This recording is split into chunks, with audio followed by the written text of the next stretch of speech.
welcome to an edition of the Athlete Diaries. We're bringing you our one-on-one format today. We're with my boy Jeff Jones. We call him Juice.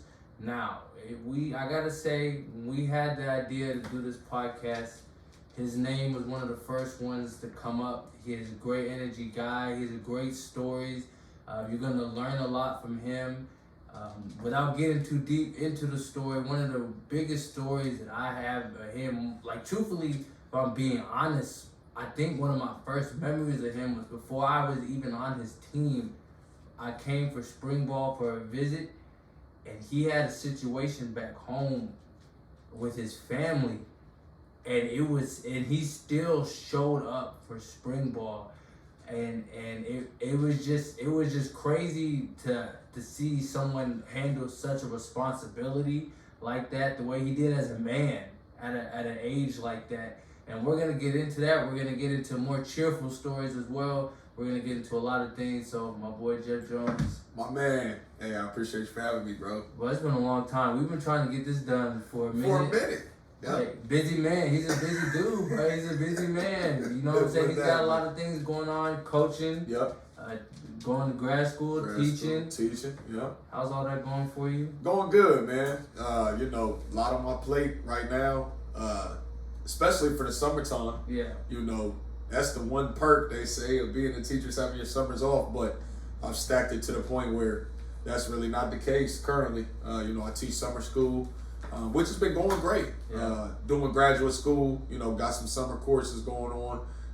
Then doing the football, the football tip. So it's a lot going on at once, still trying to make time for family and friends, back home, etc. So it's been a lot, but it's, I'm taking it all in stride, though. Yes, sir, for sure. I already know you are. Yeah. Yeah, still smiling, doing all that. Always, for sure. bro. For Always, got to. But it's crazy to hear you say the perks of being a teacher is getting the summers off. So my question, because Brandon and I were kind of talking about this earlier, is we feel like our generation struggles with, for example, the saying of, if you could get $10 today or $12 tomorrow, a lot of people are going to take the $10 today. For sure. You know what I'm saying? And it sounds like you are deciding to not get the free summers now. Yeah. So you can have them later on. So I can have them later on. Right. Yeah, right now, I'm single, no kids. Yeah. So I'm going to max it out. Right. I'm going to max out my, productivity. Right.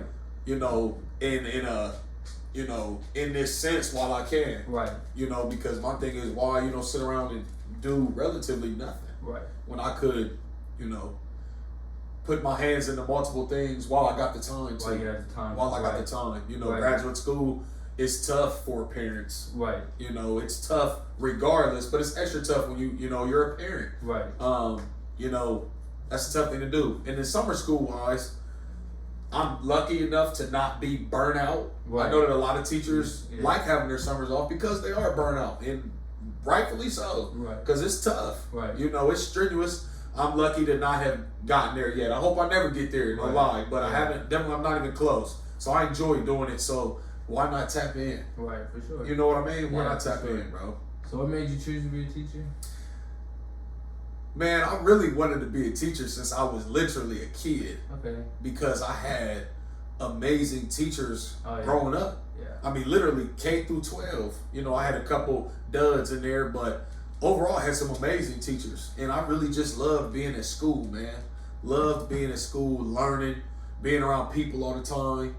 And, just soaking in that information. And, the way that they, teachers are so nurturing, they look after you outside of the home type deal. And I'm like, man, I want to do that. Right. And then, as you got a little older and, being in middle school, which, is what I teach now, you're going through a lot of changes. Yeah. Physically, mentally, spiritually. I mean, these are 12, 13, 14-year-olds. They're going through a lot. They're thinking about a lot of stuff. For sure. And when I was in their age, I had some of my best teachers in my, academic career that really did a lot for me and for my, my homies that were around me. Yeah. So, that kind of solidified it for me, man. I came into Morehead State. I was education track right off the rip. I knew that's what I was gonna do. Initially, I thought it was gonna be elementary. Okay. I found out real fast that You know, the younger kids, that's just not for me. Yeah. You know, and I salute any elementary teacher out there that can do it. Yeah, that's just not me. Different. But, you know, I went into middle school and it fit like a glove, man. Yeah. Fit like a glove. I love it. Okay. I love it, bro. I really do. So that I was reading something the other day. So I have a friend from Alabama who's a teacher, and he's black, and he was talking about the small amount of black male teachers there are, and we're in a town. You're in a town where there's not a lot of black at all. You know what I'm saying? So how's that going for, like, you know what I'm saying? How does that influence how you go about your, you know what I'm saying? Like, how does that impact you? It's very complex. Yeah. It's complex because mainly I know that I'm giving exposure to the the students, of course, and their families at home. I'm giving them exposure to something I'm sure they probably never had before. Yeah. Being, a person of color, being in this position of teaching them. Also, I'm not from a rural community. Okay. Yeah. You have people of color that live around here.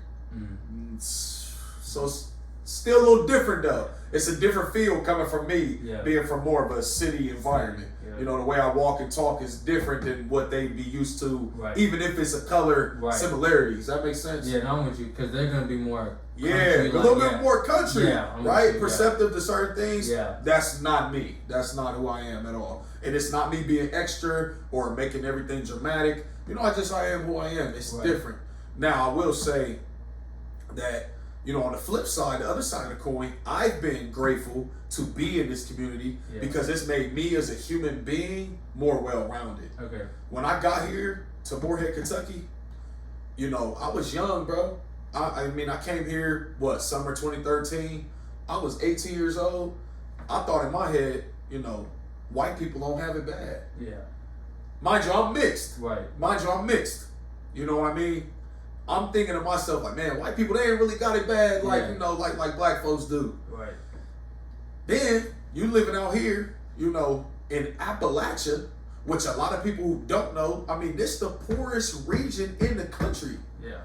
Eastern Kentucky, West Virginia, this belt that we in, Appalachian Mountains, this is it, bro. Yeah. This is impoverished area to the max. Yeah, for sure. And you don't know that till you come out here. You don't know unless you come out here. Yeah. You know what I mean? You literally wouldn't. It's crazy some of the stuff I've seen, bro. Going on home visits for the kids. Or, my principal one time just took me on a drive. We just went on a drive, like 3.5 hours. Yeah. They're like, man, I just want you to see what it's like.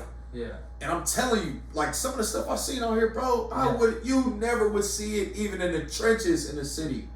You know what I mean? Just the drugs and the homelessness. Yeah. It's crazy. So for me to be out here and experience it as a teacher, because now I'm dealing with these kids that maybe are homeless. I'm dealing with these kids that are products of drugged out parents. It makes you more well-rounded. Yeah, for sure. Completely debunks the theory that I ever had when I first got here. Yeah. Completely debunked it. Yeah. You know what I mean? Now, the problems are still different. You know what I mean? I'm not going to sit on here and say, that white folks have it just as bad as black folks. I'm not going to do that. Yeah. We, different topic, different day. Yeah. But some white folks got it bad. Yeah. For sure. For sure. You know what I mean? Yeah, most for sure. So it's made me more well-rounded, more perceptive to just any and everybody around me having struggles, for sure. Okay. No question, bro. No question. But, back to the original topic of being a colored educator, man, we need more, black students need more educators that look like them. Yeah. Hispanic students need more educators that look like them. Yeah. That matters. The representation matters. You're more likely to be receptive to somebody that looks like you, that talks like you, right off the rip. Right off the rip, bro. Sure. Some of our most ill-behaved kids when I arrived here were our kids of color. In my class, no smoke for me. None. No problems. Yeah, that's fine. And I know immediately why that is. Yeah. I know why. Yeah. It's because I look like you. Yeah. I look like your uncle, like your dad. For sure. That's it. That's it. You tired of seeing the same faces every day and knowing like your face doesn't look like the other faces. Yeah. So now you finally see one, and you're Right. like, man, yeah, like it exists. It exists. And I'm coming from a community, and I come, from Columbus, bro. Growing up, I had 3 black principals. I had 2 black superintendents. That's rare. Yeah. That's rare. So not just black teachers, but I had black administrators that was like really the higher ups. Yeah.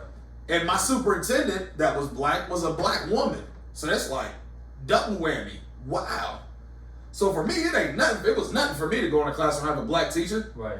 Which goes back to earlier, another inspiration for me. I knew I could do it because I see it all the time. Yeah. I never thought like, oh man, I can't really. Yeah, you can. You can be black and be a teacher. No. But it's a gap though still. That was a rarity for my community to be like that. Yeah. You know what I mean? Nice. Because overall, like your man said, there's not a lot of black educators out here. Yeah. It's a heavy push to try to get them involved because we need them. Need 'em. Because your struggling groups academically on a large scale Yeah. are your students of color. Yeah. And if you really dive into it, you really like research it, African American students struggle the most. Yeah. They succeed the least Yeah. out of minority students and then white students. African Americans are last. Yeah. They have the lowest representation of educators. It goes almost hand in hand, bro. Yeah. Almost I hand agree in with hand. that. Yeah, I agree with that. And that kind of brings me to a stance that I've kind of taken on like the black community in general. Is like as much as we want to blame like white people or whatever, you know what I'm saying? Well, I'm not gonna stand on whether it's right, wrong, whatever. This is where I stand. In the black community, we lack education. Yes. We lack a sense of leadership. Yes. We idolize the wrong people. We glorify the wrong things. Yes. And I think a lack of black males in our community is a high cause of that. So when I see black teachers like yourself, like fire, like this is amazing. You know what I'm Appreciate saying, it, bro. Amazing, because Grateful. that is what we need For sure. more of, No question. like a lot more of. Absolutely. So like to hear like your hometown. So we're gonna have to get into this more because I'm curious now, like how you grew up. We ask these questions anyways, but I'm even more curious now. So like you grew up in Ohio. Yes. Where in Ohio? So, for folks that really from Central Ohio, I'm from what is Reynoldsburg, Ohio. Okay. So Reynoldsburg is a suburb within Central Ohio, Okay. but it is right next to Columbus. All right. Yeah, I'm with you. I mean, it's right there. It's right there. I mean, literally, folks that live across the street from me go to Columbus Public City Schools. On my side of the street, we go to Reynoldsburg City Schools. Okay. So, like, I tell people I'm from Columbus if they don't know the lingo. Right. But, like, if I'm talking to people that's from Central Ohio and they're like, where are you from? I would say Reynoldsburg, Ohio. Okay. But it's in Central Ohio. It's right there. Okay. Now is Columbus different from Reynoldsburg? Is it? Okay. No question. No question. Yeah. Like, Reynoldsburg it's a suburb at the end of the day. Yeah. It's a suburb. Now, it's one of the more diverse suburbs, and it's kind of cut in half. You have a lower end of it, and then like a higher end of it. Mm-hmm. I stayed on like the lower end. We was right by Columbus Public, which inner city trenches. Yeah. So, but there is a difference for sure. Definitely a difference. Definitely a difference. Okay. Like diverse wise, money wise, like what is the biggest difference you would say? Where I grew up, you had people that had, more money, Yeah. top to bottom, more money than if you lived in just like Columbus Public City area. Okay. Diversity wise, when we first moved there, we moved there when I was like 6 years old. It was pretty white, had some black folks, but relatively kind of white. Okay. But like, boom, boom, boom. As the years is progressing, I mean, by the time I'm graduating high school, there were 2 high schools in just Reynoldsburg alone, that suburb, 2 high schools. One of them was majority white for the most part, and the other one, the school that was in my specific neighborhood that I went to, was pretty much predominantly black. Okay. So, very diverse area. Yeah. Very diverse. But at the end, it's still suburban though. Yeah. It's still suburban though. You saw a lot of like the influx of like more color coming in. They opened their borders and built apartment complexes that were open to Section 8. Yeah, so then you had a lot of Columbus traffic coming right up the road, right over there. Yeah. So, you know, it went from there. Okay. You know, but I'm not out of I was never out of touch with Columbus itself because, like, my grandparents on both sides of my family live in Columbus. Yeah. So, I mean, we over there, we out and about in the neighborhoods, etc. I mean, like, I know folks really tied in the city. Like, I'm pretty, not famous or nothing in Columbus, but I know a lot of people that live all around the city. Yeah. It's not one of those ones where it's like I'm out here capping and I'm just a suburban kid that's not really tapped in. Like, nah, like, I really know folks in the city. Like, yeah. So, you know, it's... No, with you, yeah. You feel what I'm saying? I'm with you. Yeah, For sure. So how did you get into football? So, I was actually forced. So, I started when I was 4 years old, bro, playing Little League. Okay. And typical 4-year-old, didn't know what was going on, running around, not paying attention. Yeah. Cool. So, we kind of let that be that, gave it up. We came back the next year, though, when I was 5. My pops asked me, you want to play football? Yeah, sure. I'm thinking I'm going to be able to throw and run the ball. Yeah, no. Even though I'm chubby as hell off the rip. No way. You red stripe on the back of your helmet day one. So I'm like, yeah. Man, got out there and I'm like, oh, this is terrible.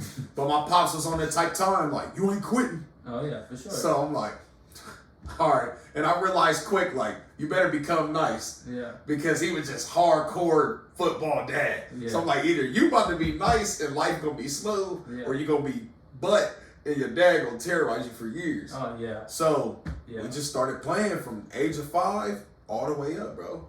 All the way up. So, I mean, by the time I left Moorhead, by the time my last season was fall 2017, I was 23 years old. I started playing football when I was 4. I played that game for 19 years. Yeah. I have played football longer than some of my teammates have been alive. Yeah. That's crazy, bro. Insane. That's a lot of football. A lot. That is a lot. How does your body feel? Yes, sir. Especially being in the trenches too. Different, bro. I mean, I done had back surgery. You know, outside of that though, I broke my ankle twice when I was a kid. But like outside of that though, you know, I'm holding up okay. When did you have back surgery? I had back surgery in 2014. So that was a couple years before you had got there. Yeah. Yep. I didn't know that. Yeah, man. Dang. Came into Moorhead, powerlifting. Didn't know what I was doing. Okay, yeah. Power cleaning, put a bunch of weight on the bar. I ain't about to be the only freshman that doesn't power clean. Even though I knew nothing about that lift. Yeah. Man, did a rep, bent my back all crazy, shrugged it off. Next thing you know, I done herniated my disc. Played my whole true freshman season. You know, I was redshirted, of course, but still practiced every rep, etc. Herniated disc. I just didn't want to say anything. What? Didn't want to say nothing, bro. And then it just hit me one day. I woke up and I'm just like, yo, I can't stand up. Yeah. Can't stand up straight. So, ended up getting surgery. What? Yeah. So then 2014 season, I'm sitting out. I'm not doing nothing. I'm not even playing, just straight rehab. I'm talking, we doing squats with no weight, just a bar. I mean, we had to start from the bare bottom. Bare bottom, bro. Bare bottom. Did you miss that next fall or did you play? So I missed fall 2014, which was my redshirt freshman. Yep. And then 2015, my redshirt sophomore, that's when I was back. Okay. Yep. Okay. I mean, we hit it OT. I mean, I had to put in crazy work, bro. Yeah. So and I actually got reps 2015. So to come back from that, I mean, I was amped up. Most definitely. You know, and until y'all's most recent season, you know, 2015 was the best year that we had. 7-4, 7-4. Yeah. So I was geeked to be out there doing that. For sure. Come back from all that, man. So bro. You know, it's better being retired now. Body feel a lot better. Oh yeah, for sure. Feel me? So that kind of leads us into my next question, and it's a question we ask on every episode. And I'm not gonna say it's my favorite question because that kind of sounds bad, but it's like truly the question behind what started all of this. Okay. And the question is, what is one of the hardest things you've been through in your life, and what did you do to mentally pull yourself out of it? The steps you took to get through it, to persevere through those dark times and hard times. I got you. So you take your time for me. You take your time. Yeah. So hardest time in my life, hardest experience, is losing my father. Right. You know, April 2016, that was right around when the story that you said in the introduction, which I didn't know. Yeah. Didn't know that you was around for all that. Didn't realize you was at that spring game, but lost him in April 2016, and it was unexpected. Like, he had chronic kidney disease, very common in black families. Right. Had chronic kidney disease, but it's got stages to it though. Okay. Stage 1, 2, 3, 4. Stage 4 is terminal. So my family and I, we didn't know any of this. Luckily, I say luckily, but my mom was, my dad had asked my mom to get something out of, like, his book bag. He'd carry like a book bag to work. She getting something out the book bag, and all these, letters come out. And it's like, Ohio State Medical Center, Ohio State Medical Center. And, she did. Got kind of nosy. She looked. He's at stage 4. That's terminal.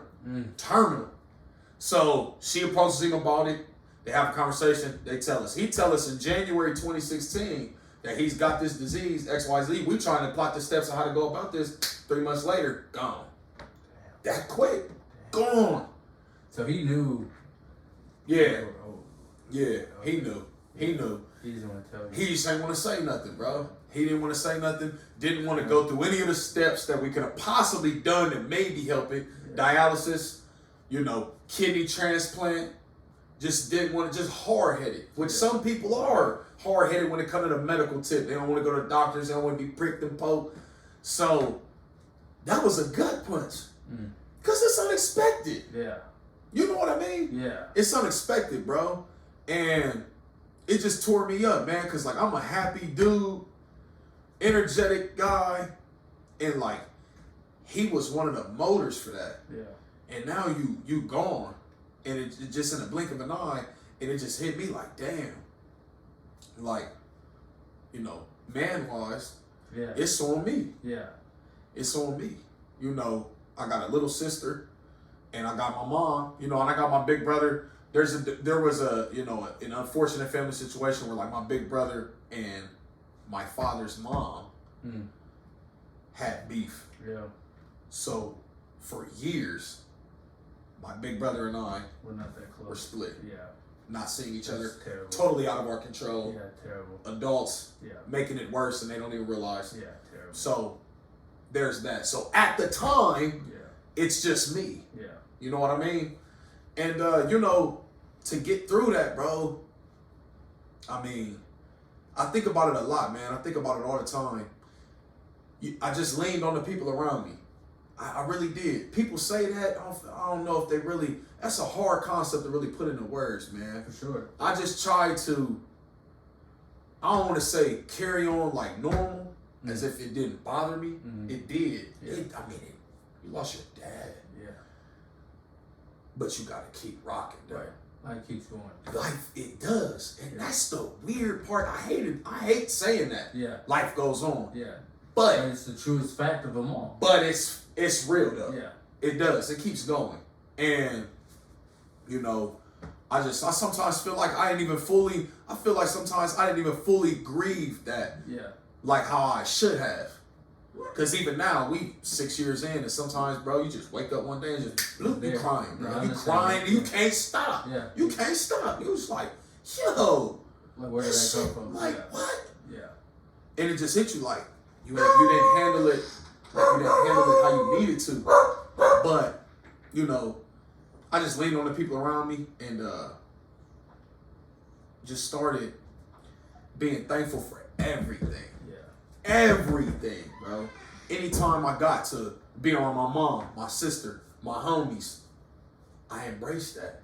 I embraced that because it's like, this could end at any time. Yeah. At any time. Yeah. And you just gotta, show love and surround yourself with that. And luckily I have people around me that love me. Yeah. A lot of people. And sometimes you don't realize that until a disaster unfolds. Like It really hit me like, yo, I really got a lot of folks that love me, man. And luckily I was playing ball at the time. Connected to your story. He passed away on a Tuesday. Right. I'm back in Moorhead that Saturday to play in the spring game because I'm like, I gotta do something. Yeah. I gotta do something. We sitting around in this house all day, folks crying, they upset, X, Y, and Z. I'm like, man, I gotta get a release, bro. I gotta get a release. Back to Moorhead. Let's play the spring game. Yeah. Let's hop around, have fun just for a minute. And that was not only just for you, your mom's. Oh yeah, my mom's was down there, yeah, my sister came down there. Yeah. Just us, like our close family. Yeah. We gonna get away for a minute. Needed that. We're gonna get away. Yeah. You needed that, bro. Needed that. And for that little while during the game, I didn't even think about that, bro. Wasn't even thinking about that, bro. For sure. You know what I mean? For sure. So that was a tough experience, man. But, you know, he was a great dad. And I'm not going to say he prepared me for him leaving. Right. But he kind of did, though. Yeah. Kind of sure. did. Like a dad's supposed to, yeah. Right. Yeah. Right. You know what I mean? And I'm just like, man, you know, I'm grateful for the times we shared. Where it makes me upset, I start thinking, I'm like, man, I'm getting older. Like, when I become a dad, man, I love to have my dad there. Yeah. When I get married, I love to have my dad there. Yeah. You have trouble about something, you want to call him up. Hey, Dad, well, let's go let's get some wings and get a beer or something. Yeah. Never got to do none of that, bro. Yeah. Never got to do none of that. You know what I mean? So it's just like, it's a lot of times you're going to miss out on, bro. Yeah. You feel me? I mean, my sister, she was 16 at the time. I think about that too. Yeah. She done missed out more than I had. For sure. You know, my brother, he older than both of us. He missed out on a lot because of this family beef that's going on. Yeah. So and at the end of the day, it's kind of like, now. Yeah. You know what I mean? Yeah. But we can't. All we can do now, get closer. with what you got, bro. Yeah, for sure. You know what I'm saying? For sure. So it broke me, but it made me at the same time, bro. It broke me, but it made me. I promise you it did, bro. So that's worst experience. Yeah. For sure. Yeah. But learn from it, though. Most definitely. Learn from it. And it shows in your way. So like I kind of, maybe I'm reaching, but kind of the way how you're going about your summer classes now, because you said, cause you don't know this kid is, so I got to do it right now. You gotta be active. Right now. Yeah. You gotta be active, bro. You wanna max out, just max it out. Yeah. Max it out, man. Why not? Why not? Yeah. Why not? Do what you love to do. Enjoy it. Enjoy it, you know what I mean? Enjoy the process of it. Keep trying to grow, you know? So. And that's not even just on the fun stuff too, or the easy stuff. Like, that's the hard stuff. Push yourself to your limits. Figure out, you know what I'm saying, where your limits are. Like, that's why when I get tired, like sleepy, and I know I got stuff to do, I'll purposely probably make myself more sleepy and really push myself. Yeah. Yeah, I might make it harder on myself. Like, I get told, like, Jacob, you take the hard way out. It's like, yeah, I think I started to like that. Because life is hard, bro. Hard. Life is hard. So you go through it being comfy all the time, thinking shit all hunky-dory fun. That ain't it. And that's not real life. It's not real life, bro. And as you get older and it starts smacking you and you're used to that comfortable stuff, you're not going to know how to function. And that's the thing. Like, I realized, bro, like, life's hard. It is. Life ain't fair, though. No. It ain't no fairness in this. At it all. ain't fair. At all. You can deserve the golden treatment. Oh, man. I promise you, don't mean you're going to get it. No. Don't mean you're going to get it, bro. Not at all. And that bothers, bro, that works my mental so much. Right. How unfair all of this is. Right. It's like, wow, you know some golden people in your life that's that went through crazy times and maybe still going through them, can't get out the gutter. And you like, damn. But you might know somebody that's just, you know, very arrogant and they don't really care about nothing, but they was born with a rich pops, rich moms, and they got it made in the shade. Just like, life ain't fair, bro. Yeah. What?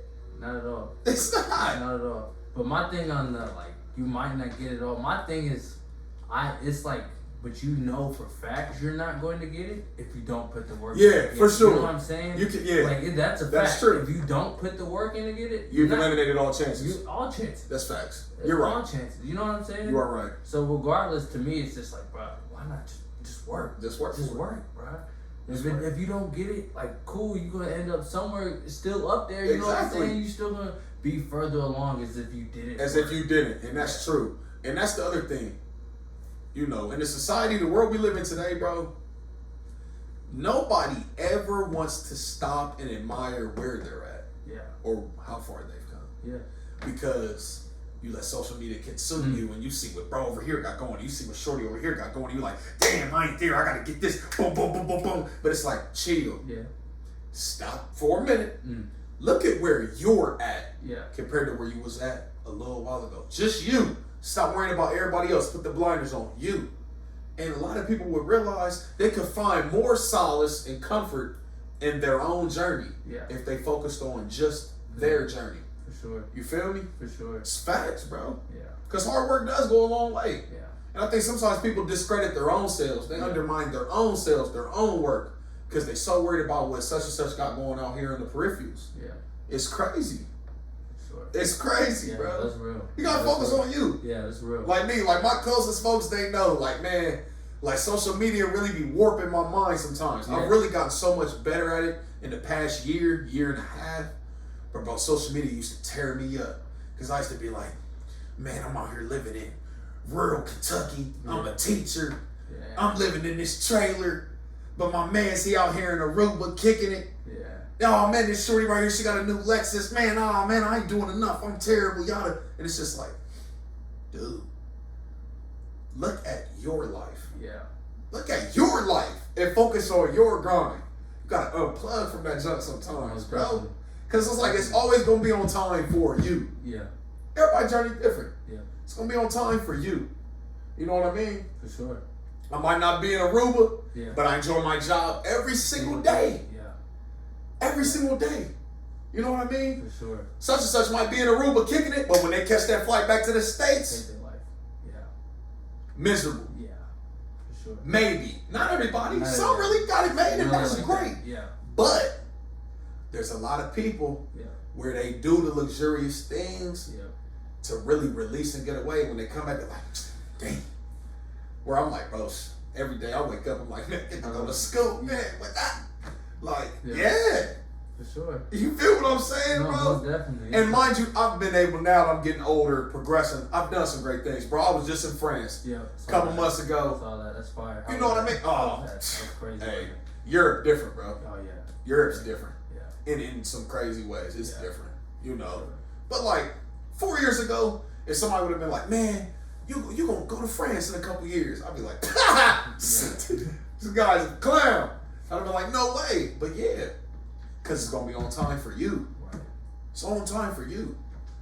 So, you know, trying to focus on me, bro. And I feel like that's so cliche to say, but I really mean that shit. Yeah, like, I really focus on me. Jeffrey Jones, focus on you and do you. Everybody around you that's doing great things, I clap it up, I cheer for them. It ain't no hating or nothing like that. Yeah. It's not that I don't care about what you got going on. That's dope. But I'm not gonna let that warp my mind and think that I'm coming in last place. Yeah. Nah. It's no competition out here to me.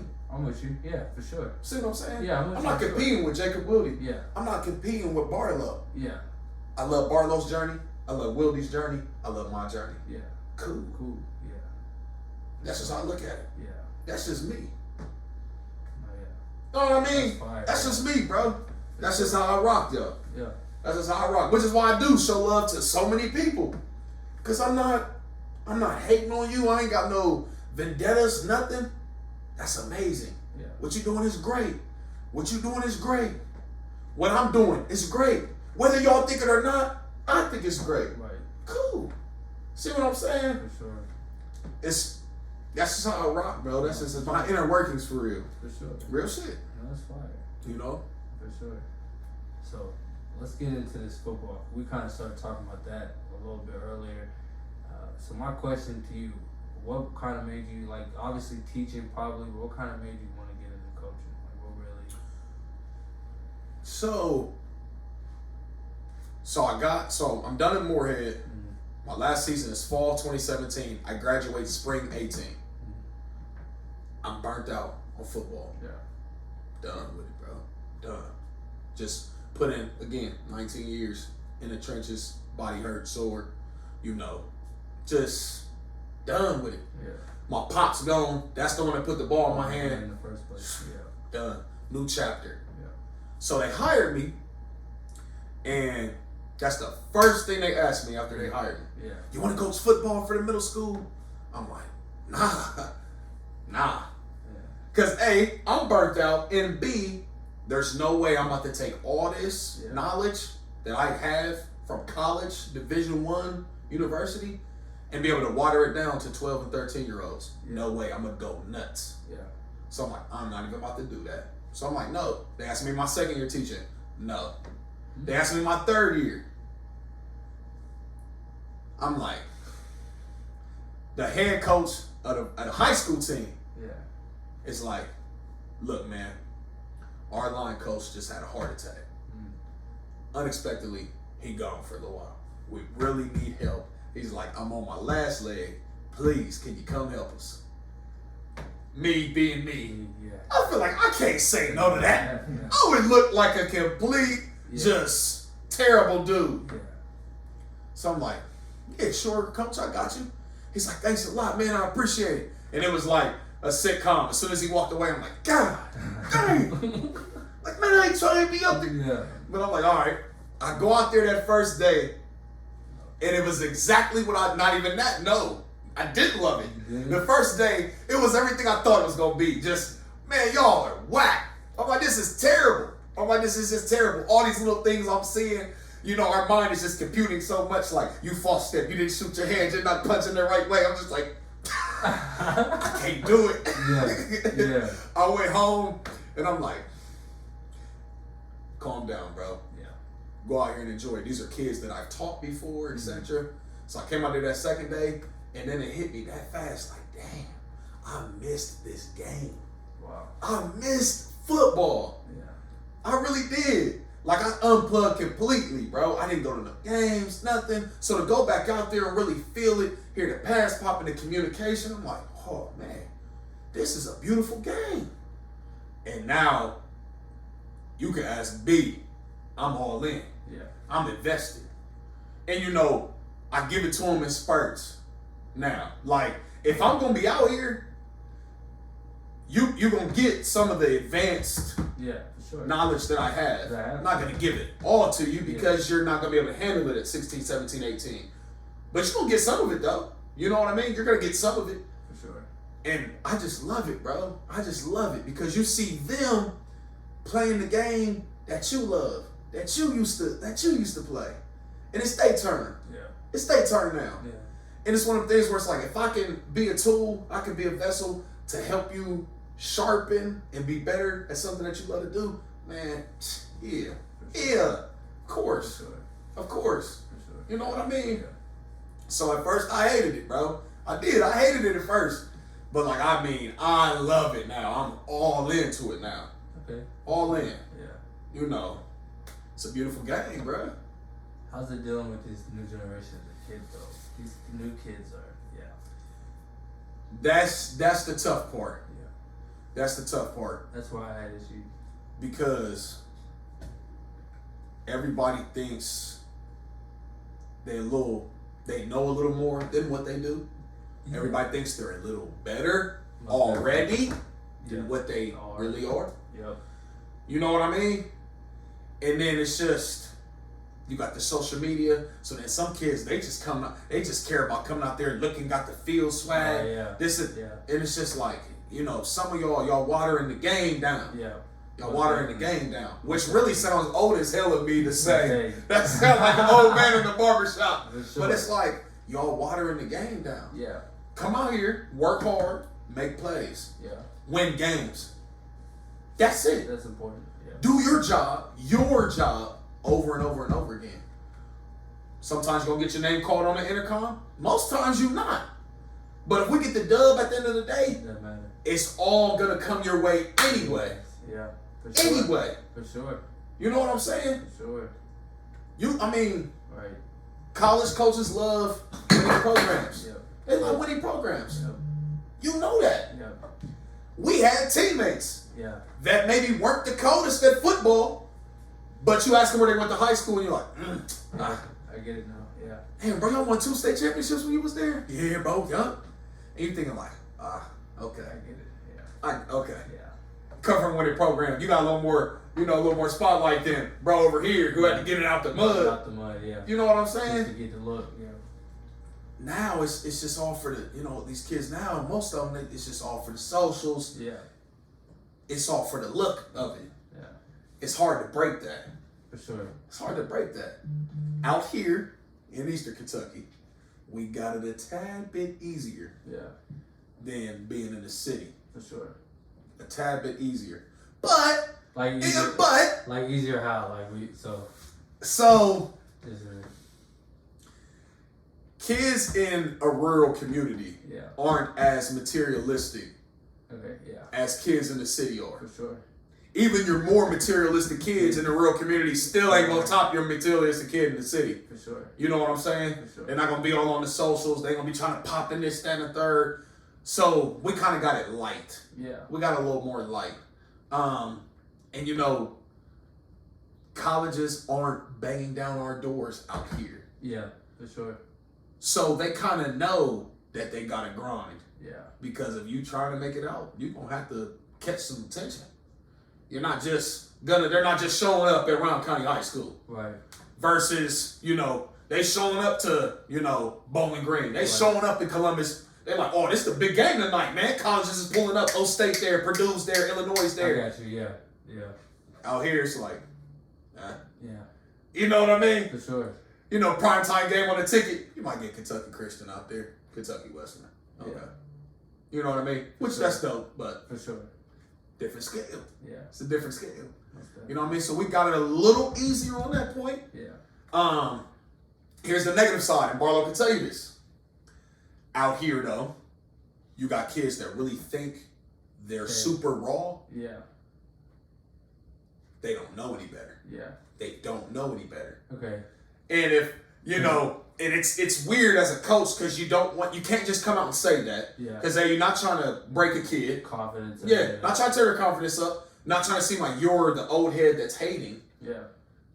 But you want to say to yourself, like, I promise you, if we put you in Lexington, Louisville, Bowling Green, Columbus, Cincinnati, I guarantee you would start looking at this way different. Way different. Because you might not touch the field except for special teams. Yeah. For sure. But you can't blame them, though. They don't know. Right. They don't know. They grew up around the same They don't know that. Yeah. They don't know that. They play for, you know, their community rec league, and then they're playing for their county high school where everybody is together the entire time. Yeah. Versus in the city, you got bro from the east side coming over here, from the north side, from the south side. Now y'all in high school together, and it's like, what's up, partner? Yeah. Different. Either you gonna get it or me. It's gonna be one of us. Yeah. So the competition lacks. So if you win your competition out here, you're gonna be like, man, I'm like that. Yeah. I'm with you, yeah. It's relative to location. Yeah. You know what I mean? Sure. It's relative to location. So, but we can't combat that. Mm-hmm. We're not getting no Lexington schools coming out here to scrimmage us. Mm-hmm. Ain't no Louisville schools gonna ask us to come out there and scrimmage them. No. So that's a battle we gotta endure. Yeah, for sure. You know what I mean? Just trying different ways around. Trying different ways to keep it real without breaking them. Yeah. Cause it ain't you not about to lie to you. Not about to lie to you. Yeah. Just, you know, I'm not gonna break your heart out here. Yeah. You know, but you gotta keep it real at the same time. Most definitely. So it's different. The game's different. Most definitely. Everybody wants to be a skill. I'm a lineman coach. We got linemen that, you know, just man, you know, you think I could play fullback? You think I'll be tight end? This night they don't want to be in the trenches no more. Oh, I'm already knowing that. Yeah, I'm already knowing that. You know what I mean? Yeah. They don't really, the trench life ain't really it no more. Yeah. 7-on-7's glorified. Not trying to bother you, DB, receiver. It's just 7-on-7 this, 7-on-7 that. You know, 1-on-1 pass rush at all the camps. Which I get because you can't wear pads. But I'm like, folks still run the football too. Yeah. Like, you better know how to split a double team. Yeah. You know what I mean? And that's kind of funny because Brandon and I were just talking earlier, and I was telling him about the feminization of men in our country. Oh, yeah. And kind of shows in football. Yeah. Kind of shows in football. It's softening up. Yeah, kind of shows. It shows. People want to see points. Yeah. They want to see points. So they're going to protect the quarterback. They're going to let the offense do almost whatever they want. Defensively, they're taking away the edge from defense. You can't have that grit no more. Because you're going to get a targeting. You're going to get a roughing the passer. You're going to get a, you know, unnecessary roughness. So then as a football player, you got to adjust. Yeah. You got to adapt. I have to adapt. You can't be like, man, I'm about to crash the quarterback on this play. Because as soon as he lets it go, you immediately got to be like, ooh, nope, gonna get a flag, so I'm going to pull up, not going to hit him. Now he's not worried about me anymore. Yeah. So it's like, these quarterbacks, now they get to the fourth quarter and they fresh. Because you getting no taps on him. It's got to be all out clean. Or it's a flag. Yeah. The game is changing, bro. For sure. It's changing in a crazy way. It's changing in a crazy way because they want to score points and sell tickets. Yeah. You know what I mean? Yeah. But here's what gets me though, is who's the offenses that they idolize doing this? The Chiefs. These are NFL guys. Yeah. That's the best of the best. Patty Mahomes, one of the coldest we've ever seen so far. He could stop now. You'd be like, he's cold-blooded all time. Yeah. So it's like, not everybody can do that. Yeah.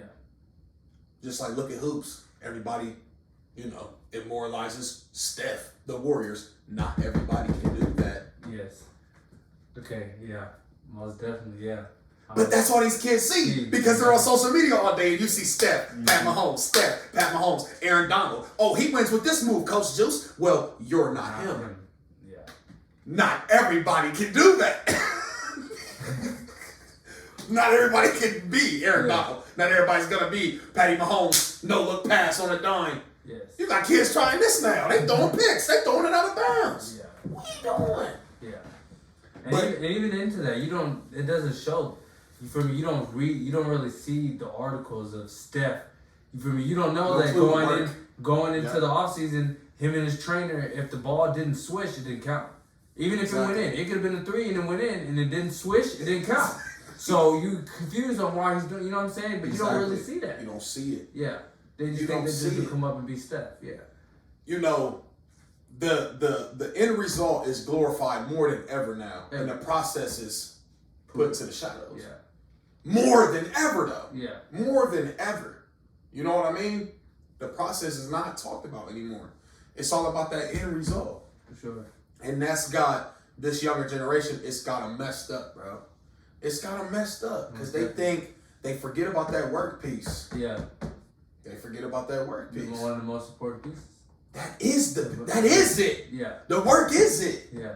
That's what I tell my kids all the time. I'm like, you gotta trust in the work. Because at the end of the day, that's what you're gonna have to lean on. And if you put in a ton of work, when you leaning on it, it's gonna hold you up. And if you haven't, you're gonna lean and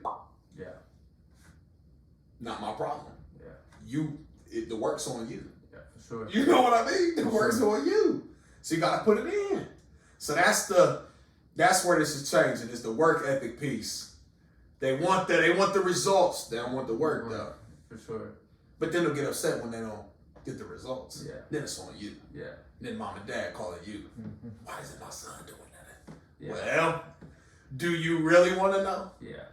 Or, you know what I mean? Or should I pacify you? That's another reason why I didn't want to do high school ball. I'm not doing the parents. I'm not doing the parents. It's wicked. I'm not doing the parents. It's wicked. When you come to me and why is my son not playing? You better ask Johnny why he's not playing. I'm telling you. Yeah. And again, I'm not a parent yet. Yeah. Maybe you can allude to this, even though yours is young, you're going to get here soon. Yeah. I'm not a parent yet. But I like to think that I'll be realistic if and when my kid plays sports. Oh, tenfold. I'll be realistic. If my kid's not raw, then I promise you I'm not going to be pressing their coach about why they're not on the field. Yeah. Just be like, you're not there yet, son. Yeah. Or you're not there yet. You know what I mean? Yeah. We'll get there. Tenfold. We'll get there. Tenfold. Parents aren't realistic anymore. No. They don't see that they don't take their kids home after this and do extra work with them. Exactly. They don't see they didn't install this work ethic in their kid. Yeah, no. See what I'm saying? Yeah. So it's like everything, like parents now, they blame the person in position of power. Yeah. It's never on their kid anymore. Yeah. Even on the teaching piece, which we've already, I'm going to just dive into that quick. Even the teaching piece, it's never the kid's fault now. Yeah. It's the teacher. Yeah. Well, what are you going to do to help my kid get their grade up? Nah. Your kid hasn't done nothing. Yeah. What's your kid going to do? Yeah. Why is it on me? For sure. You know what I mean? Not saying I'm not willing to help a kid, but if I'm giving you the work, I'm teaching, you're not listening to me. I've done what I can do. Right. I've done my job. Yeah. If I got 29 kids in the class and 28 got it and one didn't because they're not doing what they need to do, that parent will get the emailing you quick. What are you going to do to help? What are you going to do? What are you going to do? Yeah. So me, I want to come back like, no, what are you going to do? But I can't do that. I got to keep it professional. Right. You know what I mean? Right. So I'm like, well, we can do this, that, and the third. Whole while I'm thinking to myself, like, ain't this a mother? Yeah. Like, man. Yeah. Parents just eliminate their child out of the equation. So that my question, because I was listening to a podcast and they were talking about how more parents need to get involved and like how nowadays, like in the classroom in general, it's literally the teacher, student, and if the student fails, it's on the teacher. And like, so I'm just kind of curious. I haven't asked a teacher this yet, so I'm curious to hear from a teacher's standpoint, like how real this is. It's real. It is so real, and it was exposed when we did virtual learning for COVID. Okay. Because now, your kid's at home, and they're leaning on their parents more than ever to help them with academics. Yeah. And a lot of parents were just in a shell shock and were just like, I don't know how to, you may not know how to do the problems. That's cool. But you don't even know how to interact to help your kid in any kind of sense because you've been so unplugged from their academic journey, their academic career. That's I'm telling you. That's crazy. Parent-teacher conferences, those still exist. Believe it or not. But right. I didn't know that. Because nobody talks about it anymore. Y'all should see our parking lot on parent-teacher conference night. Empty. Teacher cars only. That's crazy. Teacher cars only. That's crazy. And the couple of parents that show up, their kids are doing great. Yeah, of course. There's the correlation. Yeah. The parents that come, Johnny's doing amazing. Right. Oh, Eliza's doing amazing. She's such a great kid. Thanks for showing up, though. Yeah. That's a 5-minute meeting. Yeah. Because I don't really have much to say to you. So glad you're here. Your kid's great because of this. Yeah. But you got Bob up the street who does nothing. Terrible, disrespects teachers, does no work. You got to call dad 5 times, sending you the voicemail. Every time. Never pulls up. It got so bad. Parent-teacher conferences the past 2 years at the middle school, we haven't even done open door policy anymore. We scheduled appointments with parents that we wanted to see. Wow. They still didn't show up though. Wow. That's that crazy part. Wow. We done called and talked to you on the phone. We want to meet with you about Jeff. He's been, we got a lot of things to discuss. Okay, cool. Put me down. 5 o'clock p.m. on Wednesday. I'll see you. Click. 5 o'clock Wednesday. Nothing. 5:30 on Wednesday. Jeff's dad's not here. Jeff's mom's not here. Okay. But they'll be at school the next morning doing the same stuff. Unplugged. Unplugged. Teachers are now glorified babysitters. And it tears me up on the inside because that's not what I signed up to do. Yeah, that's not what I signed up to do. That's not what I signed up to do. That's what it's turning into, bro. It's unfortunate. Yeah. Glorified babysitters. These parents don't care. They look at it like, y'all's problem. I'll drop them off at 7:55. I'll catch you at 3:30. This is where we're at. Yeah, no, that makes me sick. It's sickening. Yeah, that makes me sick. It's sickening. Crazy. And it starts at a young age. Yeah. But let them play sports. They at every game. Yeah. Hooting and hollering, yelling at the ref. You know what I mean? Taking the pictures, holding the trophy. But we call you about something academic and you ghost. Yeah. You're ghost. But look at the example that says for the kid though. Dad cares about basketball. He don't care about school. So I'm good over here. I can do whatever I want. Yeah. We set that standard. Parents set that standard. Yeah. You know what I mean? Only time you'll hear from a parent that cares about academics, man, just got the grade reports. They said my son might not play tonight. What can we do to get his... Oh, man. But my move around with that, homie. My dad was the opposite. Do you remember that? Yeah. If I didn't get good grades, my dad wouldn't come to my games. Yeah. He was the opposite. And that hurts you. Oh, boy, it tears you up. Because you want him to be there because you know you're about to eat. Yeah. Yeah. And he's not coming because what you didn't do off the field, they eat you up. Yeah. Yeah. That's where we're at, bro. That's crazy. That's where we're at. And I promise you, That's crazy. 7th grade is not that hard. No. Academically. No. It's about effort. It's about effort. Yeah. It's about effort. So, to come in here and do nothing and you get no punishment. Yeah. Now, there's something to do. Don't get me wrong. But we're speaking in a general sense on here. Of course. Yeah. We're speaking about the majority. Yeah. Really? The majority, nothing. And that's then our problem as teachers. We got to deal with that every day. Kid doesn't do nothing Monday through Friday. You just got to keep dealing with it because mom and dad ain't doing nothing. What is going on, man? Yeah. What's going on? Yeah. But yeah, the parents are unplugged. Parents are unplugged from their kids' academic journey. That's not unacceptable. Completely plugged into their athletic journey. Yeah. Completely plugged into their musical journey, their ballet journey, their extracurricular journey, academic journey. Whatever. So how do you, because this leads to my next question, no kid left behind. So when I was in Georgia and I was working, we would talk about how they allowed their kids, if they failed a test, we take it till you get a B on it. You're not allowed to hand out zeros anymore. You're not allowed to, you give them as much time on an assignment, you give them a date, but the dates are more suggestions. You guys, that's what it be happening. You be having that.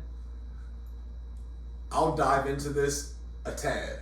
Yeah. Because I don't know who may watch this. Yeah. No. So I gotta keep it solid. For sure. But I'll just give you the facts. Yeah. Round County School District Yeah. has a policy where zeros no longer exist. Oh my gosh. You get a 50. Oh no. Oh no. So you can do nothing and you get a 50. Oh.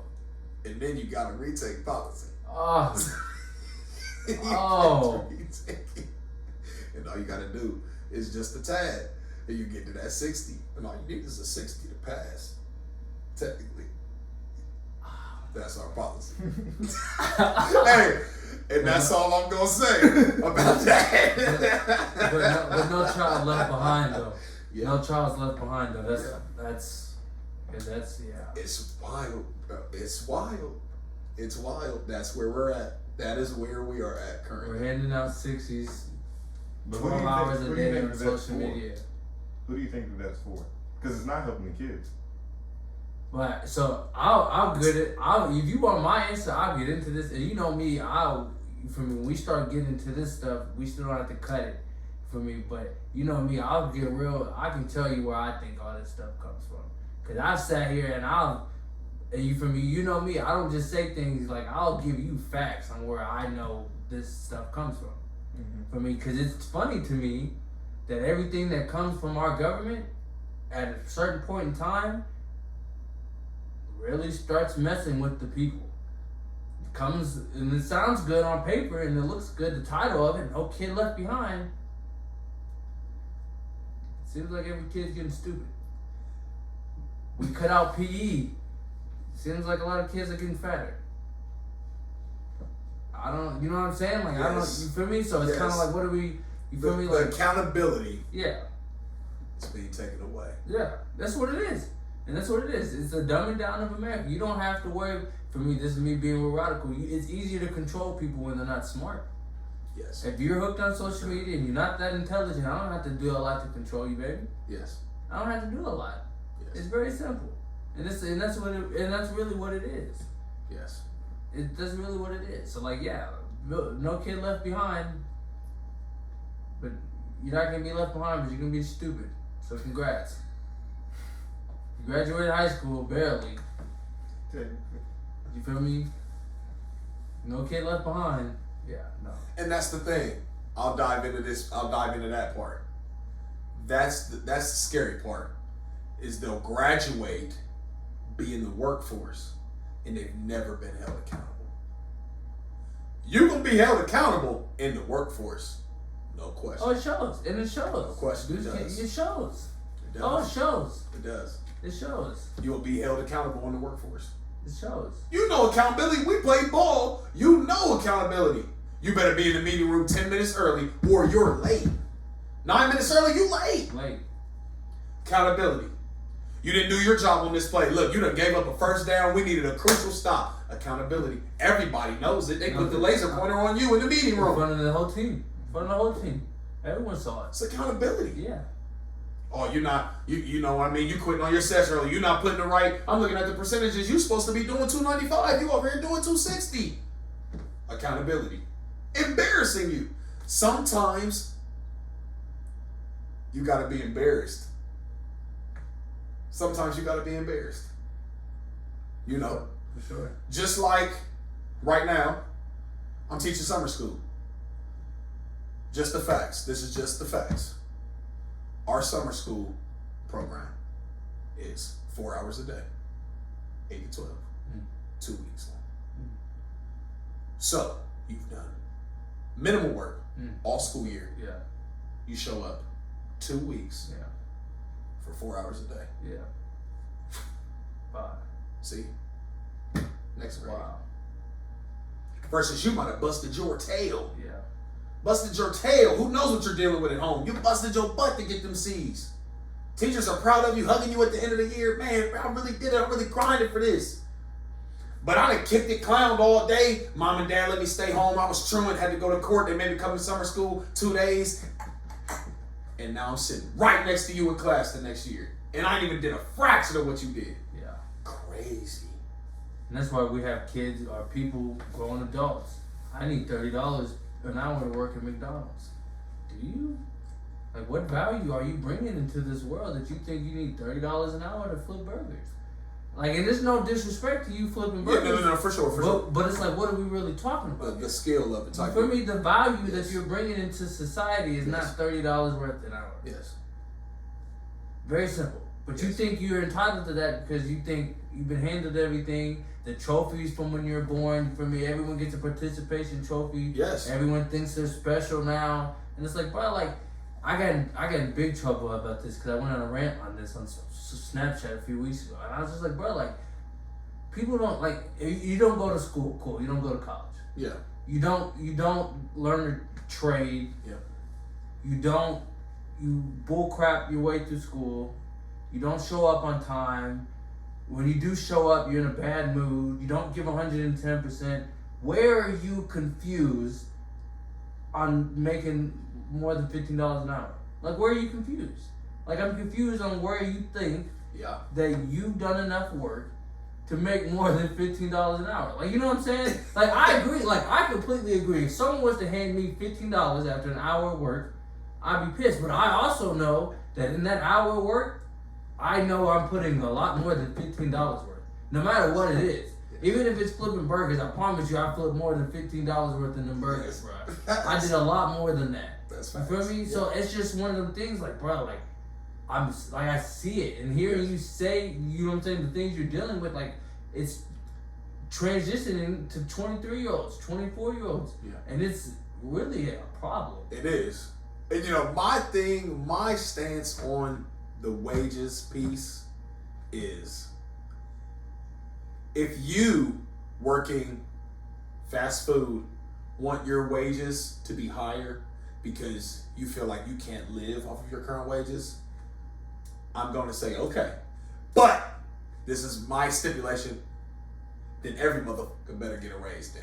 Yeah, See what I'm saying? yeah, It shouldn't just be yeah, you come up. yeah, It should be you and then my bankers and then my educators and then my, crypto investors, whatever. yeah, everyone should. Wages then for everybody Yeah, should go up. That's just what I think. I agree. That's just what I think. Yeah, You know what I mean? Because here's my thing, bro. Again, everybody knows now. I'm a teacher, obviously. I'm not breaking the bank when I come home. But I'm also, like, I don't hop on, which is kind of tough. I know some teachers probably disagree with me here, whatever. I don't hop on the train all the time of letting people know, how underpaid I am, etc. Do Yeah. I think I'm underpaid? Yes. But I think there's so many professions that are underpaid too, though. yeah, really damn near everybody is underpaid if you think about it. Yeah. Really. I'm not trying to undermine my profession at all. Yeah. I promise y'all I'm not. I think teachers are underpaid. I think a lot of people would agree with that. But I'm agree with that. Yeah. I think there's a lot of, we could say that for a lot of professions. For sure. You know what I mean? So I would never come out here and advocate like, man, teachers need to make more, bump them over there. Yeah. They making what they making. I need to make more. No. I'm just like, shit. Bump it up for everybody. Yeah. Mm-hmm. Bump it up for everybody. Because I promise you bump me up to making, we'll just throw a number out there. You bump me up to making 65, 70K, I'm going to be cool. Me. They bump you up to 210K, I'm not tripping.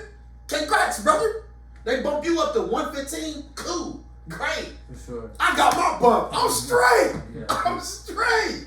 That's how I look at it. But you're still not on that competition piece that we talked about earlier. Facts. You're still not on that. And that, you're right. I look at it a little different. You Yeah. feel me? So like somebody working at Burger King is like, man, I want 30 an hour. Okay, broski. Cool. Hey, y'all better bump me up there. Y'all better bump me up. For sure. I've been saying teachers need to get paid more. Yeah, man. We 'cause do you're a lot, You bro. hold the future of the country. The future of the country For is sure. in your hands every day. 5 days a week For sure. for 7, 8 hours. Future of the country in your hands. Yeah. And you feel me? Why would we not pay teachers more? And I just don't understand that. But I also think a lot of our education system is hacked. System's broken. Like, you know what I'm saying? And a lot of things got to change on that. System's broken. But yeah, that's. Because which this going to be something totally different. We ain't got to dive into this. But, I'm going to say, here's my piece. People whine and moan about, because there are people that are opposed to teachers getting more pay. Yeah. The first thing they jump on, they're like, why are we going to pay y'all? Y'all work, 8 to 9 months out of the year. You get your summers off, XYZ. I'll tell you what, there's a lot of educators where they really busting their butt doing professional developments and getting themselves right for the next year in that summertime. Yeah. There are some that kick back and cool it. I'm not going to like this, not. But there are a lot of teachers that really be busting their tail in the summer. Yeah. You know what I mean? They really go back investing in themselves. They trying to get better for these kids coming up the pipe. Whatever. That's beside the point. What I'm getting at is, so y'all, people out here have an issue with teachers wanting to get paid more, but y'all want to put firearms in our hands though. Yeah. Okay. But you want to put firearms in teachers' hands when a school shooter comes? Yeah. Okay. Y'all want us to kill an active shooter. Yeah. But y'all pissed when teachers act for 20, 25K more a year. Y'all mad as hell. Why would we do that?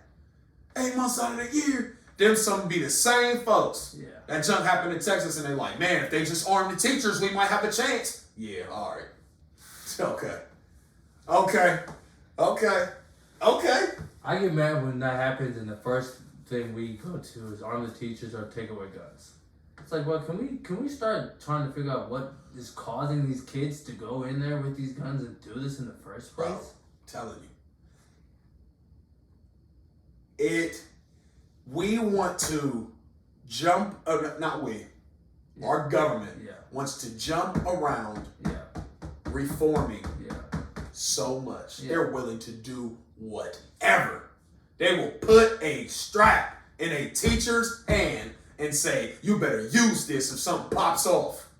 Yeah. Before reforming the process of obtaining a firearm. Yeah. What? So let's say you did arm them teachers. Elementary school teachers, Yeah. middle-aged women. Yeah, I know so. You just want them to have a strap on their hip, ready to let it fire when somebody walks in their work. What? Yeah. Can you imagine that? And think about this. You got to think, Ohio just passed a bill last week. Mm-hmm. They really signed a bill to do it. Teachers can choose, and they got the option to have a firearm. You know how much could go wrong with that? Mm-hmm. Teachers are humans too. Yeah. They might have a day where Where they snap. they having a terrible day, Yeah. and the kid keep getting on their nerves. Yeah. Snap. What you? Yeah. It could literally happen. It could literally happen. Yeah. It could literally happen. Yeah. You got a kid that's, having a bad day, charged up, just feeling real empty, just watch for the teacher to walk by their desk, they all in their waistband grabbing it, they might up it on them. You don't know. Yeah. For sure. But we okay taking that risk? Yeah. What? Yeah. What? That's crazy, bro. For sure. That's crazy. That might be a reality for me, for real. Yeah. That's what's wild. Because you literally don't know. You don't know. You don't know. And you know, I really would love to see studies. I'm not going to act like I've looked at it. But I really would love to dive into studies to see like the locations of these shootings and the demographic of like the student body. Yeah. You know what I mean? Yeah. Like you got schools that are really in the trenches, bro. All black schools, hood kids that really be strapped up every day, except for when they're at school. Yeah. What? Yeah. Except for when they're at school. It's wild. It's wild. Yeah. To me. No, for sure. It's the same thing when you have a kid go into school with 6 bullets, shoots 5 kids, shoots himself, and then everyone's looking at like, well, I think he had mental health issues. Or I think he was getting bullied by those 5 kids and he dealt with them accordingly. Yeah, you know what I'm saying? Like, what are we, you feel me? And that's the, bro, that's the thing. There's been a shift somewhere. Yeah. Bullying has always existed. We're not about to act like it hasn't. Yeah. We're not going to act that way. But there's been a shift in just the response. It used to be from, you know, dang, they're bullying me. It sucks. To, hey, you bullying me, we going to shoot these ones too. Oh, you was bullying me. I got this strap for you now. Yeah. What? But I'm telling you, the progression of it, the progressions have been crazy. I'm telling you, but it's a feminization of men in our country. Yeah, because folks don't want to fight no more. No, I don't want to fight. It's the same. You feel me? When I was dealing with the sexual assaults and all that stuff, I was dealing with dudes who would beat their girls, but be like, bro, pull up, I'll shoot you. You gonna shoot me, but you gonna smack your girl? Okay. Like, this showed me everything I need to know about you. This world different, bro. Yeah. It's different. And you know, the bullying now is so extreme. It has always existed. I'm not going back on this statement. But it is a little more extreme because of the technology. Yeah. Folks will really talk crazy through that screen. Yeah. I mean, say some malicious stuff. Kids are vicious, bro. Yeah. Kids are vicious, bro. Ferocious. I mean, I see it. You deal with it sometimes in school. You see some of the stuff they say on these apps, and it's just like, what in the world? Yeah. Where'd you come that? Where did you come up with At that age, yeah. And who knows? And you would never say that in person. Exactly. Like, it'd be a kid that you know would never even go out of their way to say that. You know what I mean? As soon as they get behind the username. And that just ties into so much. I'm not trying to get too deep or reach. But then you think about concepts of like that. Like you're a bully. You talk all this and that behind the screen, but in real life, you're different. Mm-hmm. Now we're moving into a metaverse where you can live in virtual reality and I can buy property and I can be this and be that. And then you take your headset off and you are just goofball McGee from up the street. Mm-hmm. But that's how they're tricking. That's how they're tricking people. That's how they're tricking you. Cause you see have you seen the commercials for the metaverse? Have you seen the commercials for the metaverse? I peeped it from the first one. That is how the look. I hope that look. Don't cut this, cause I'm happy we could. I hope this comes out, and I hope you guys heard what my man's just said, cause that is how they're tricking you guys into getting into the metaverse. They had a woman on there, no disrespect, had no legs, and then they had her in the metaverse doing backflips, ninja jumps, and it made it seem like her whole life changed. Boy, when she takes some glasses off, she's... Yes, you're now immobile again. Come on, bro. That's how they're tricking you. You see it in the commercials, bro. Come on, man. It's unbelievable. He's not even crazy like me, and he just walked into that one. So, you feel me? I feel like I know what I'm talking about. It is unbelievable. I mean, I read an article. They got a young man. He's like 19 years old. He lives in Cali. I promise y'all I'm not making this up. This is real. He is a property manager and real estate agent for properties in the metaverse. Stop. And he is worth like $300K. Stop. A year. Stop. Selling properties in the metaverse. Stop. Yes. Oh my God. They put on the VR sets. You sit at a table like we're doing right now, And it's just like, all right now we're going to walk upstairs. Here's No. your loft. Here's your balcony view, etc. Metaverse properties. No. And they like, yeah, let me buy that Bitcoin. How much? Yep. This is where we at. It's coming. It's coming. It's coming, bro. I literally visualize it, and I could be so off base on this. I visualize somebody that's like put all their money into like cryptocurrency. They all into the metaverse, and they just sitting in like a little 1-bedroom apartment, no furniture, no nothing, and they just got the VR on just all day. What? All day! Brandon, have I not said that's the plan? He's not crazy like me. He's like all day. He's not crazy like me. He's literally coming. You feel me saying the same thing that I've told people have been the plan for the last 4 years. I've said this for the last 4. Like it's real. That is the plan. It is scary. That is literally the plan for them to do. It's scary. Is to do that. We did a podcast. One of the first ones we did, and we had a guy in there, and he told me that someone bought $4 million worth to live next to Snoop Dogg. And I was like, there's no way that's real. And then we did it was real. In the metaverse. $4 million to live next to Snoop Dogg. Like, it's real. Yeah. Come on, man. Oh, I live next to Snoop Dogg in the metaverse. Spent $4 million on it. It's really like The Sims. Mm-hmm. It's like The Sims. So don't get me started on that, because I'll sit here and tell you guys, what if I told you 2K, Sims, all that was literally to test run us for the metaverse. Wow. The My Player, all that. My Player. All that. To test us for the metaverse. That's wild, actually. All of it. That's wild. We've been groomed for it from the day we got into this. All of it. That's wild. That's you gotta think TV shows, stuff like that.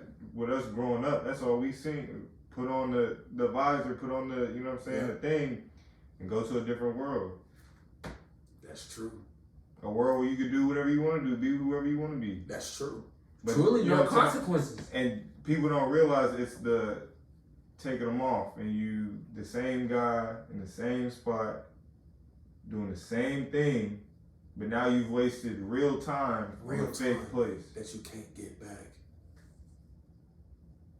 That's the thing, bro. Like I saw a post, Kaylani. I love Kaylani. Mm-hmm. She made a post this some months ago on Instagram, and it was just a picture of her, like it, took like a little selfie, like swimming or something in her pool, and she was like, "Don't forget real life." Facts. We could set up, we got the coffee over here. We could set up the computers. We could take a picture, put it on our story, and make it look like it's just live in here. Mm-hmm. You could put the location of wherever you want. Got people thinking you in Miami, Florida if you want, and you sitting in damn Moorhead, Kentucky. Exactly. You can finesse it. Yep. It's all finesse now. Yep. Oh, yeah. The appeal of it. Really. Like reality, not reality, bro. It's just so. That's something I pride myself on, and something I love about you, and something I love about you. And I'm not just saying that for the podcast. I'm being real. Like, bro, I love being around authentic people. You start to see a lot of people now. They don't even act like themselves. They want somebody to record them so bad. So bad. Just like, what? You fake having fun. You're fake enjoying for social media, bro. You just so active, making the video, and then you cut it off and you just like, what? That's wild, bro. That's wild. Content creators, you fake waking up and brushing your teeth and making breakfast, cuddled up with your boyfriend, with the shades and the sunlight coming through the shades. Y'all, that's not real. Y'all not really, that's not how y'all moving every day. Yeah. Stop it. Yeah. So what you do, look at the video and like, cut it, we gotta do it again. Let's get back in the bed and lay down, cover up. Yeah. What? What? Really? That's what we doing now. Yeah. And that's, I can dive on this. When I went to France, they was not on their devices like that at all. Because the phone service out there is terrible. Terrible, except for Paris. Paris, they plugged in. But other towns on the outskirts, their service is terrible out there. Because people not tripping about their devices all like that. You know what I mean? Thanks. only a few select people had iPhones over there in Europe. Like everybody has Androids. People get clowned for having Androids over here in America. That's pretty much what everybody has. Instagram, nothing. Not really, just not that serious over there, bro. Yeah. I'm like, that's really here. Maybe not just here, but like to go over there and see that. I'm like, these folks out here living, man. They just living. Folks at the coffee shops chopping it up. No phone in sight. No phone in sight, bro. You could tell who was tourists there or who wasn't. Yeah. Including myself. Yeah. Because you go in and you like, everybody else is walking by, you doing their own thing, talking, clowning, laughing. No phone in their hand, pocket, book bag, something. Like, damn. Wow, bro. Yeah. Wow. Yeah. And I had to check myself over there. I'm over there with my brother. He plays basketball over there. I told him, everything we did in Paris, I kid y'all not, no BS, we pretty much did it like twice. We would do a walkthrough, like a new town, something. I would take my pictures, my videos. Then I put my phone in my pocket. We'd retrace our steps, and we would do it again. And I'm just soaking it in me. Yeah, that's fine. Because you got to have both. Yeah. You got to have both. You can have the videos on your phone, cool. But like, it's not really going to be you got to have that, have it stored in your mental as well. Yeah. So like, I had to work on that, bro, over there. I'm like, you got to do some of this stuff. You just got to enjoy it. Yeah. You just got to enjoy it. Yeah. You're not going to always have the pictures. You ain't going to always have the videos. Yeah. Just enjoy it. Yeah. You know what I mean? For sure. You got to soak up the moment sometimes. For sure. You know? And I mean, what is the priority? Is it the pictures or the enjoyment of it? Exactly. Are you here to enjoy it, or are you here to take pictures and videos? To post for other people. For other people to enjoy. That kind of don't really care anyway. Probably don't care at all. Anyways, if we're being You know what I mean? Yeah. You done posted all these pictures on your story, and majority of people just ain't even looking. They're not even looking. So you're like, man, I gotta get this angle. I gotta put the right clip of the song. let me get the chorus in there, man. This story gonna be crazy, kid. See? Yeah. See? I wasted 30 minutes of my life doing that for people to.